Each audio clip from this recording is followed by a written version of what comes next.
Hello, and welcome back to our channel where we make chemistry easy and fun. Today, we're diving into the world of pH indicators and how we measure acidity and alkalinity. By the end of this video, you'll understand what pH is, the difference between acid-base indicators and universal indicators, and how to use them to determine whether a substance is acidic or alkaline. Understanding basic concepts like pH can make you appreciate the hidden wonders of the everyday world. For instance, did you know that the pH level of your skin can affect how well your skincare products work? Let's get started. First up, what is pH? pH stands for potential of hydrogen, and it's a scale that measures the concentration of hydrogen ions in a solution to determine how acidic or alkaline a substance is. The pH scale ranges from 0 to 14, with 7 being neutral, like pure water.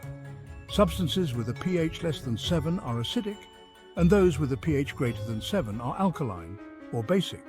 The closer the pH is to 0, the more acidic a substance is, and the closer it is to 14, the more alkaline a substance is. For example, lemon juice has a pH around 2, making it acidic, while soap typically has a pH around 9, which makes it alkaline. Stomach acid has a pH of around 1, so it is more acidic than lemon juice based on its lower pH value. So, how do we figure out if something is acidic or alkaline? That's where indicators come in. An indicator is a substance that changes color when added to an acidic or alkaline solution. The color change gives us a clue about the pH of the substance.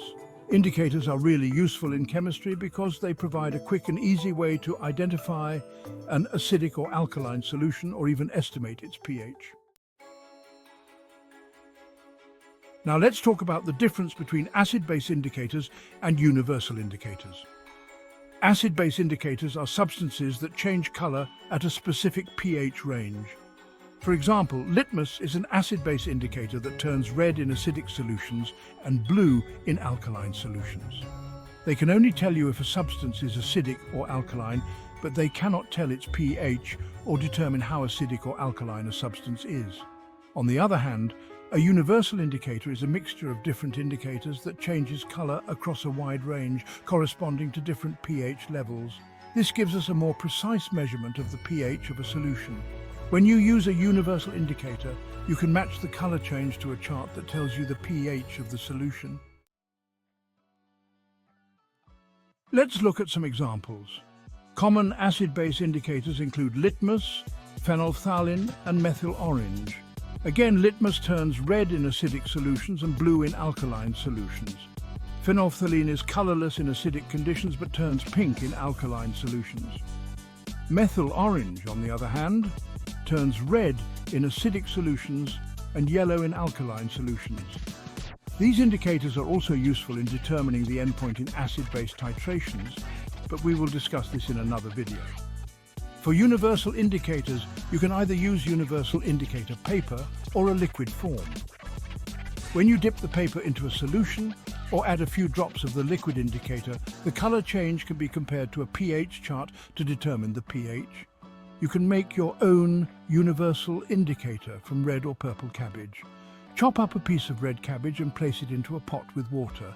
Boil until the water turns purple, then strain to remove the leaves. The liquid remaining is your cabbage pH indicator. You can use it to test substances around you to find out if they're acidic, neutral, or alkaline. Finally, let's talk some more about how we can determine the acidity or alkalinity of a substance using a universal indicator and a pH meter. First, if you're using a universal indicator liquid, simply add a few drops of the indicator to your solution. If you're using a universal indicator paper, dip the paper into the solution for a few seconds, then remove it and observe. The liquid or paper will change color, and you can match this color to a pH chart to get the pH value. You can now tell how acidic or alkaline the substance is based on its pH value. For example, add a few drops to vinegar and it will turn red, indicating its acidic nature. Vinegar, a common household item, has a pH level of around 2 to 3, which is why it turns red when tested with a universal indicator.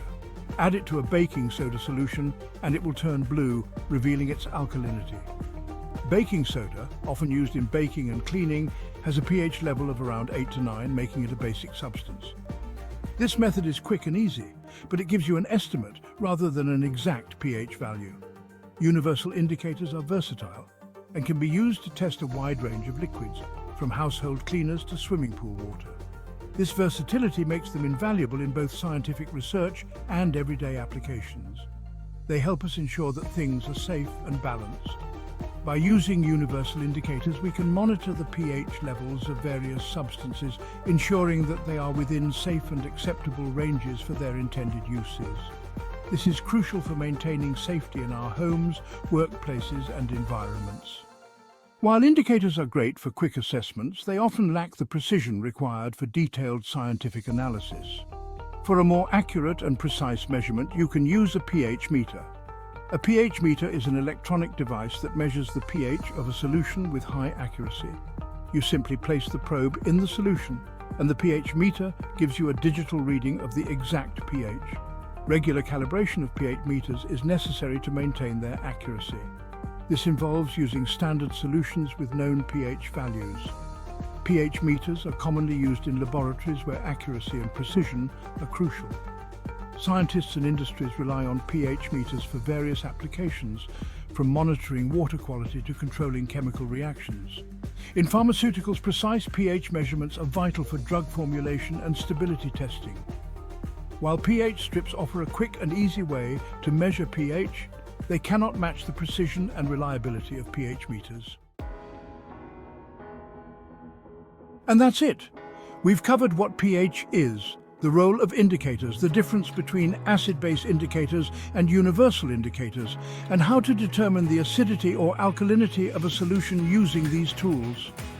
I hope this video has made the concept of pH a little clearer and more interesting for you. If you enjoyed this video, be sure to give it a thumbs up, leave a comment with any questions you have, and don't forget to subscribe to our channel for more chemistry lessons. Thanks for watching, and keep exploring the wonders of science.